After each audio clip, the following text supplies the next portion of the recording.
Assalamualaikum warahmatullahi wabarakatuh.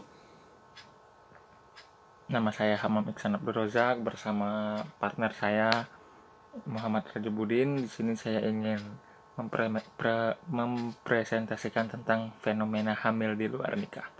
Mata kuliah sosial komunikasi. Di sini ada latar belakang.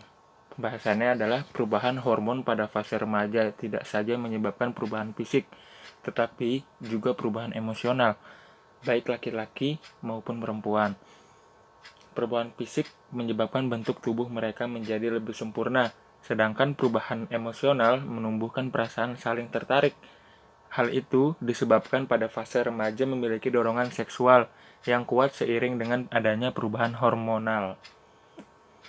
Remaja merupakan generasi penerus yang akan membangun bangsa ke arah yang lebih baik, yang mempunyai pemikiran jauh ke depan untuk Indonesia.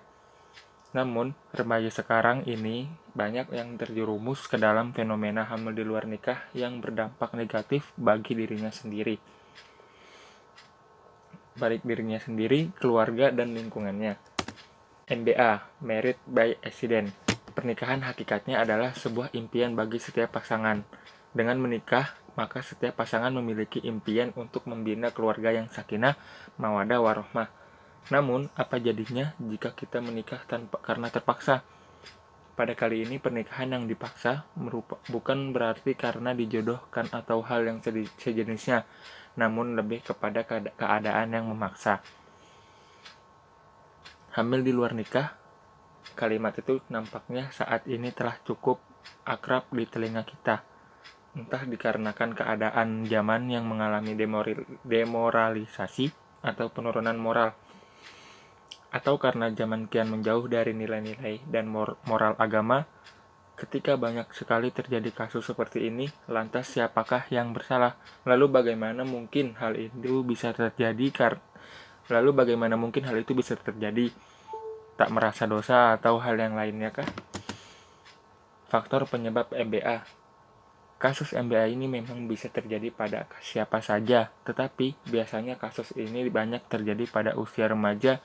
Mengapa? Banyak faktor yang mendorong atau mendukung sehingga dapat terjadinya married by accident ini.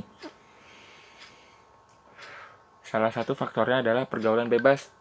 Pergaulan bebas yang merebak di kalangan remaja ini bisa dibilang sebagai faktor utama MBA. Sifat khas pada usia remaja yaitu ingin mencoba hal baru. Banyak faktor yang mempengaruhi munculnya perilaku premisif dalam perilaku seksual pranikah remaja, antara lain libido yang meningkat, penundaan usia pernikahan, kurangnya pendidikan seksual, pendidikan agama dan moral yang kurang dari orang tua atau guru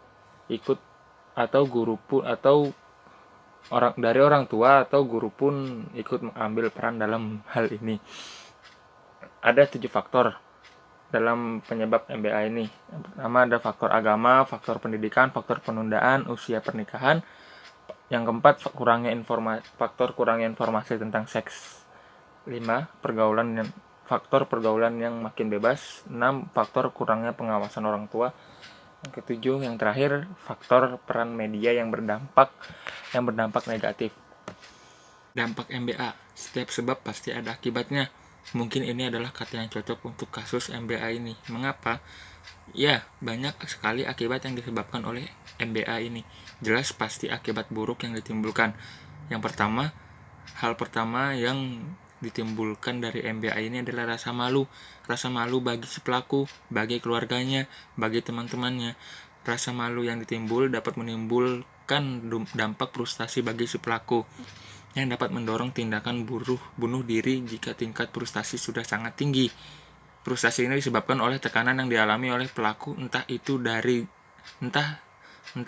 tekanan dari diri sendiri maupun dari luar atau orang lain di sekitarnya, dan akan dikucilkan dari masyarakat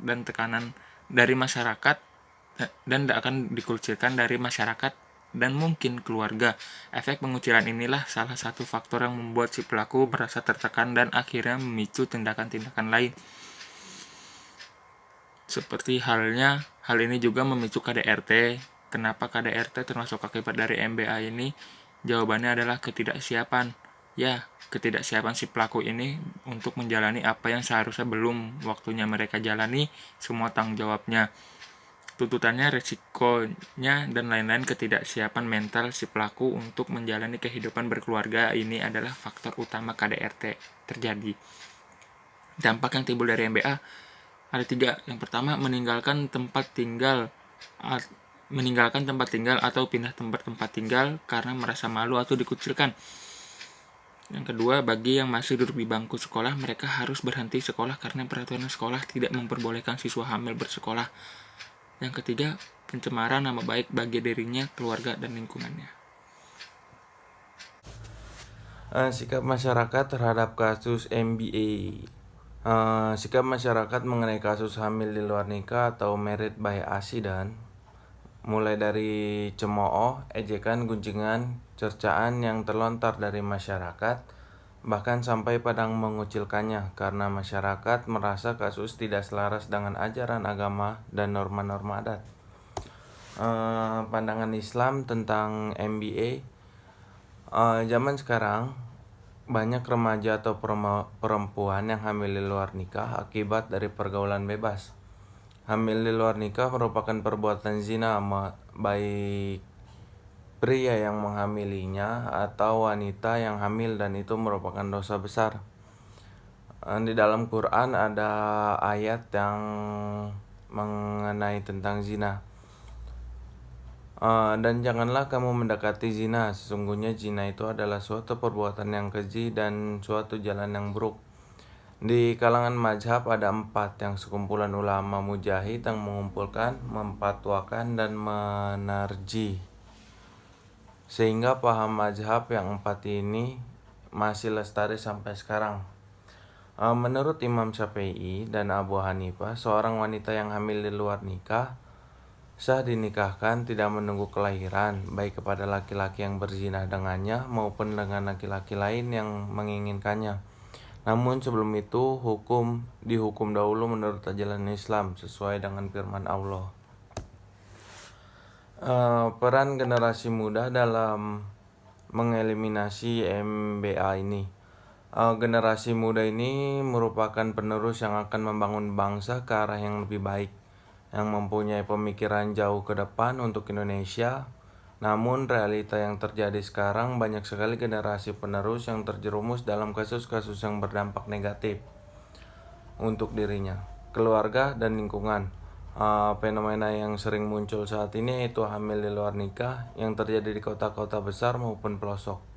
Untuk mengeliminasi fenomena tersebut, kita sebagai generasi muda, apalagi calon penerus bangsa atau calon pendidik, dapat melakukan beberapa hal. Yang pertama itu membentuk kegiatan-kegiatan positif untuk menyalurkan bakat dan hobinya. Yang kedua, menjalankan norma-norma. Yang ketiga, pandai memilih teman. Kita boleh berteman dengan siapa saja, namun kita harus berhati-hati jikalau teman memiliki karakter yang kurang baik. Yang terakhir adalah kesimpulan dari kasus MBA ini atau hamil di luar nikah bisa terjadi pada siapa saja, tetapi biasanya kasus ini terjadi pada usia remaja. Karena banyak faktor yang mendorong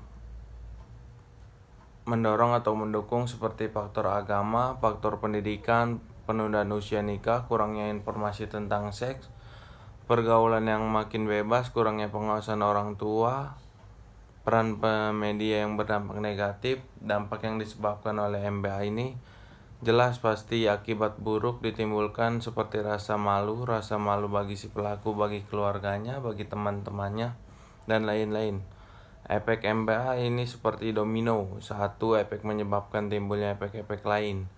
Sikap masyarakat pun akan timbul seperti cemooh, ejekan, gunjingan, cercaan yang terlontar dari masyarakat, bahkan sampai pada mengucilkannya.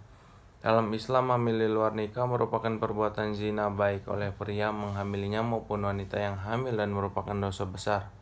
Jadi di sini kesimpulannya, jangan dekati zina, dan jangan yang ada di surat, yang ada ayat Al-Quran aja, yang ada di ayat Al-Quran. Dan janganlah kamu mendekati zina, sesungguhnya zina itu adalah perbuatan yang keji dan suatu jalan yang buruk. Ya, terima kasih.